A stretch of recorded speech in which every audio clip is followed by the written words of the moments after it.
బంజారా సద్గురు శ్రీ హతీరాం బావాజీ 596వ జయంతిని పురస్కరించుకుని తిరుపతిలో వేడుకగా బావాజీ జయంతి వేడుకలను ఘనంగా నిర్వహించారు.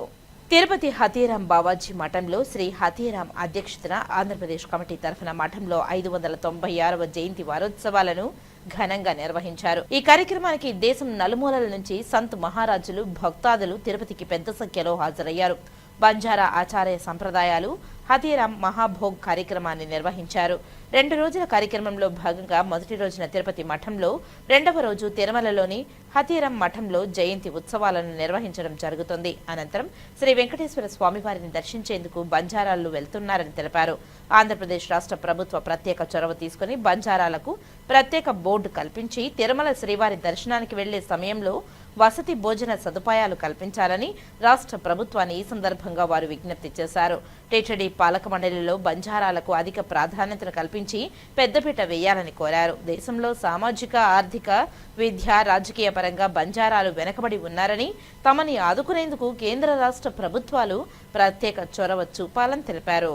జై హతీరాం, రామ్ రామ్. ఈరోజు ఈ కార్యక్రమానికి అధిరథ మహారథులు 6 రాష్ట్రాల నుండి కదిలి వచ్చారు. అందులో మహారాష్ట్ర, కర్ణాటక, తమిళనాడు, తెలంగాణ, ఛత్తీస్గఢ్, తర్వాత ఆంధ్ర, ఈ 6 రాష్ట్రాల నుండి పీఠాధిపతులు, అధిరథ మహారథులు కదిలి వచ్చారు. ఈ కార్యక్రమాన్ని మొట్టమొదటగా ఇక్కడ ధాడి కృష్ణ సార్ మరియు సునీల్ అనే వ్యక్తి, తర్వాత ఇక్కడ లోకల్ వాళ్ళు కొంతమంది ప్రారంభించారు. వాళ్ళంతా ప్రారంభించి ఈ హతీరాం బావాజీ యొక్క మఠ యొక్క ప్రాధాన్యతని యావత్ బంజారా జాతికి తెలియజేశారు. ఇవాళ ఈ కార్యక్రమము ఇంతమంది సాధు సంతువులు 6 రాష్ట్రాల నుండి, దక్షిణాది నుండి కదిలి రావడానికి ముఖ్య కారణం ఏంటంటే, ఇక్కడ హతీరాం బావాజీ మహాసంఘ్ అనేది బంజారా సమాజ్ యావత్ భారత్ నుండి నిర్మించుకుంది. ఈ మహాసంఘలో మహానుభావులు కొంతమంది రచయితలు ఉన్నారు. తర్వాత ఈ కోర్ కమిటీ ఉంది. వీరంతా కూడా శోధన చేసి గుణాచోర్ అనే ప్రదేశానికి వెళ్లి అది హతీరాం బావాజీ జన్మస్థలమని, వారి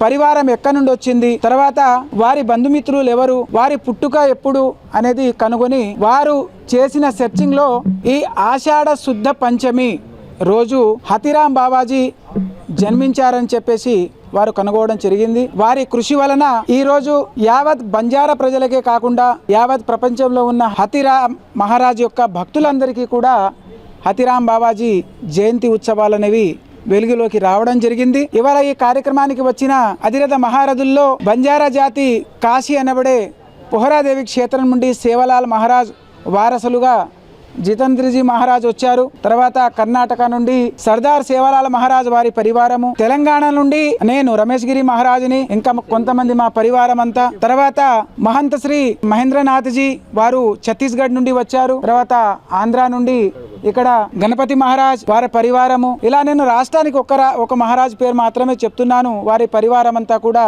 వచ్చారు. వీరంతా కూడా చాలా కృషి చేసి ఇక్కడ ఎంతో ఆనందోత్సవాలతో బంజారా వేషధారణలో బంజారా సాధువు సంతులంతా కూడా, తర్వాత ఇక్కడ వచ్చిన అమ్మలు, అక్కలు వీళ్ళంతా దేవి స్వరూపాలు. మా బంజారా భాషలో వీళ్ళను దేవిగా పూజిస్తారు. అటువంటి దేవతలు కూడా ఇక్కడ కదిలి వచ్చారు. ఇవాళ చాలా సంతోషంగా ఉంది. ఈ హతీరాం బావాజీ జయంత్యోత్సవాలు ఇక్కడే కాకుండా, ఈ ప్లేస్లోనే కాకుండా ఇవాళ రాష్ట్రాలలో తమ ఇళ్ల ముందు కూడా ఇటువంటి పూజని నిర్వహించుకోబోతున్నారు బంజారా జాతి అంతా కూడా. కాబట్టి మీరంతా ఈ ఆనందోత్సవాలను చూసి సంతోషించగలరు. భగవంతుని పాత్రకు మీరు పాత్రులు కాగలరని చెప్పేసి నేను ఆశిస్తూ ముగిస్తున్నాను. జై సేవాలాల్. ఈరోజు 596వ జయంతి సందర్భంగా దాదాపు 15 రాష్ట్రాల నుంచి సాధు సంతులు మరియు మహంతులు, భక్తాదులు చాలా మంది హతీరాం బావాజీ యొక్క వారసులు ఇక్కడికి తరలి రావడం జరిగింది. ఇక్కడ హతీరాం బావాజీ మఠంలో పూర్వం నుంచి వస్తున్న ఆనవాయితీ ప్రకారంగా భోగబండారో కార్యక్రమం నిర్వహించి స్వామివారి పూజలు, ఏదైతే బంజారా యొక్క వేషధారణాలతోటి బంజారాల సాంస్కృతిక సాంప్రదాయాలను కాపాడుకోవడం కోసం ఏదైతే హతీరాం బావాజీ వారు ఆ రోజు బంజారాలను ఒక తాటిపైన తీసుకొని వచ్చి ఒక మఠాన్ని ఏర్పాటు చేసి బంజారాలు ఎక్కడున్నా కూడా వారికి నేను హతీరాం బావాజీ అంటేనే వారికి ఆశీర్వాదం ఇస్తాననేసి ఆ రోజు ఎప్పుడో చెప్పడం జరిగింది. అదే కాకుండా తిరుమలగిరి అంతా తిరిగి అప్పుడు ఒకనాటికి మనకంతా చరిత్ర తెలుసు.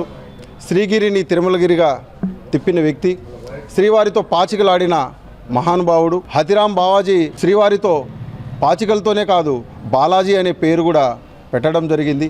ఇంత గొప్ప మహనీయుడికి హథీరాం బావాజీ బంజారాల ఆరాధ్య గురువుగా భావించే ఆయనను ఈరోజు పూజ పునస్కారం లేని మఠంగా మారింది. చాలా ఇంత దారుణమైన పరిస్థితిలో ఆయనని నిలబెట్టడం చాలా బాధాకరం. మా బంజారా వారసులంతా ఎంతో కలిసికట్టుగా దాదాపు 10 సంవత్సరాలుగా ఆయన భక్తి ఛానల్లో నడుస్తూ భక్తి భావనలో వారిని మాలధారణం కూడా వేయడంతో పాటు ఆయన బర్షి ఉత్సవం కావచ్చు, జయంతి ఉత్సవం కావచ్చు, ఆయనని ఒక ఆలయం కూడా నిర్మాణం చేయడం జరిగింది. ఇంత గొప్ప కార్యక్రమం బంజారాలకి దక్కినందుకు బంజారా సమాజం అంతా, దాదాపు బంజారాలంతా ప్రపంచవ్యాప్తంగా 14 కోట్ల జనాభా ఉన్నారు. వాళ్ళు కూడా ఈరోజు వారి వారి కుటుంబంలో జయంతి సందర్భంగా వారి ఇండ్ల ముందర భోగబండారు కార్యక్రమం కూడా నిర్వహించడం జరుగుతుంది. ఈ పండుగ సందర్భంగా బంజారాలకు ఈరోజు దినం, రేపటి దినం 2 రోజులుగానే ఎక్కడైతే తాండాలు గూడాలు ఉంటాయో అక్కడ హథీరాం బావాజీ ఉంటాడు ఖచ్చితంగా. ఎందుకంటే మా జాతికి సంబంధించిన వ్యక్తి, మా గోత్రీయుడు, మా బంజారా ఇది అనేసి ఒక ప్రోగ్రాంలో, పౌరాదేవి ప్రోగ్రాంలో మన నరేంద్ర మోడీ జీ ప్రధానమంత్రి వారు కూడా చెప్పడం జరిగింది. ఇంతకన్నా గుర్తింపు లేనిగా ఇంకా ప్రజాప్రతినిధులు కావచ్చు, ప్రభుత్వం కావచ్చు గుర్తించడం లేదు.